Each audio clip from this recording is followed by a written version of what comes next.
Assalamualaikum warahmatullahi wabarakatuh.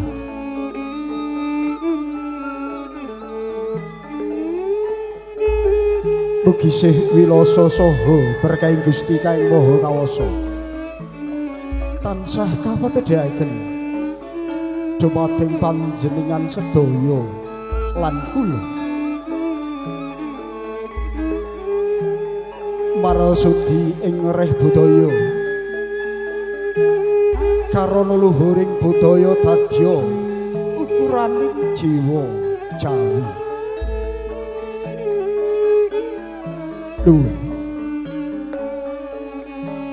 wonten ngarsanipun para sesepuh saha pinisepuh ingkang satuhu binektenan saha ingkang sinuyudan dening para bebrayan.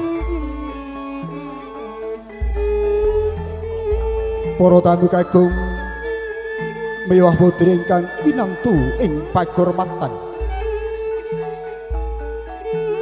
Sumrambahipun para kadang pametri budaya adiluhung langkung-langkung baraya agung ing desun sembungan ngriki ingkang winengku ing Karahanjen.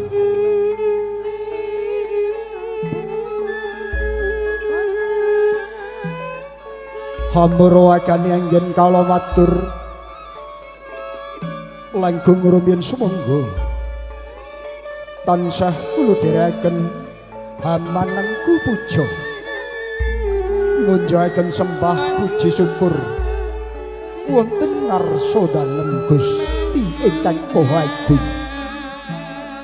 inggih Allah Subhanahu wa taala ingkang sampun aparing kanugrahan awujud menapa kemawon dumateng panjenengan sadaya lan kula satemah ing ari kalenggahan enjing menika tasih saged pepanggihan kalayan kinayoman ing Karahanjen.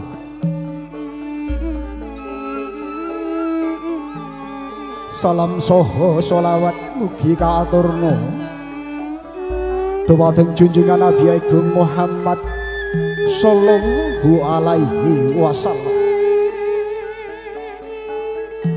ingkang kaantu-antu berkah pitulunganipun syafaat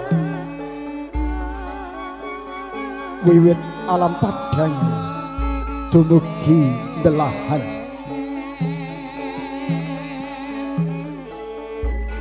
Ing salajengipun nuhani karsanipun bapa daruan sakeluarga kula Joko Pambiwara ing samangke badhe anaosaken saha miwarakaken peratelan lampahipun tata cara walimatul urus tasakuran unduh mantu dari hantaosipun Bagus Rian Mukti Prasetyo ingkang sembodohan jatuh kromo kalayan Roro Ayu Anggi Novita Sari doringgih putri kinasih pun Bobo Parjianto Ibu Winarti ingkang pidalem ing dusun Menjing RT 3 RW setunggal Pandean Ngemplak Boyolali. Panjurung donga saha pangestu saking para tamu sadaya mawantu-wantu kasuwun mugi lampahing tata cara wiwit purwa madya dumugi ning wasana ing samangke tansah hamanggih rahayu. Ingkang salajengipun kaparenga para tamu sadaya lelenggahan kanthi mardu merdi kandung penggalih Wadene urut lampahing tata cara kapurwaken kanthi atur pambuka.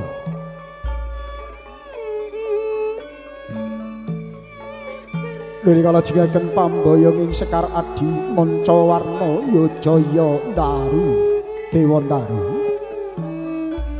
Ing samangke pinangka syarat sarananing pamedhuking penganten sekalian ing Bali Malarman. Arsa kalarabaken tumuju wonten ing sasana pahargyan. Ingkang sampun samangke badhe hanindakaken tata cara upacara pasrah saha panampining penganten kagung.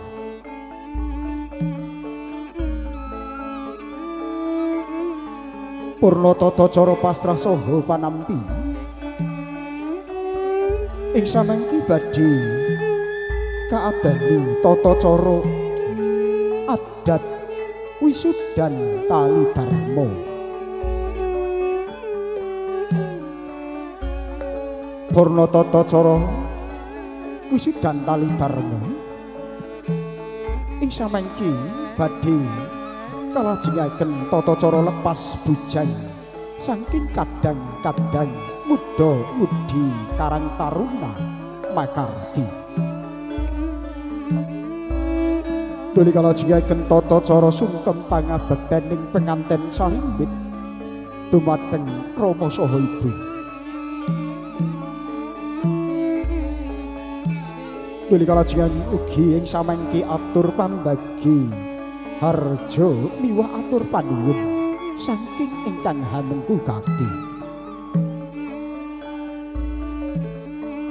Wonten ugi samangke badhe kaadani tata cara tumplak punjen miang panyebaring udik-udik.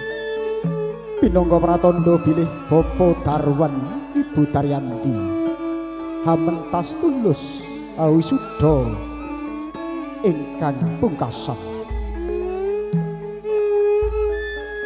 Lha samangke ugi badhe katindakaken tata cara foto-foto pagurmatan saha foto-foto pangesta. Pinangka pratandha cetha bilih samangke tata cara sampun purna. Apabila penganten sarindut Rama Ibu saha Besan Sutrisno sampun jengkar saking sasana piningga tumuju wonten ing sangandhaping kawula winanggul ingkang sawluh ing samangke hadang kepasta pinangka sangkurmat kunduripun para tamu sadaya. Pinangka pratandha cetha bilih pahargyan ing ari kalenggahan enjing menika sampun paripurna. Mekaten sawetawis urut lampahing tata cara ingkang ginelar ing samangke kawengku dening Bapa Darwan Ibu Daryanti. Ugi kawaring para tamu sadaya pinarak lenggah kanthi mardikaning wardaya hangrantu laksitaning tata cara. Nuwun matur nuwun.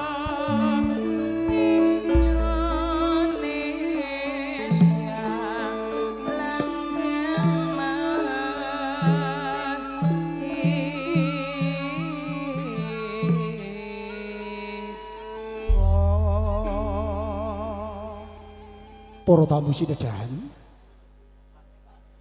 wonten urut rerencaning tata cara ingkang sepisan inggih pambuka sumangga pahargyan tasyakuran walimatul urus ngunduh mantu ing ari kalenggahan enjing menika kapurwaken kanthi wasilah wasan bas malah sesarengan kula dherekaken sumangga bismillahirrahmanirrahim.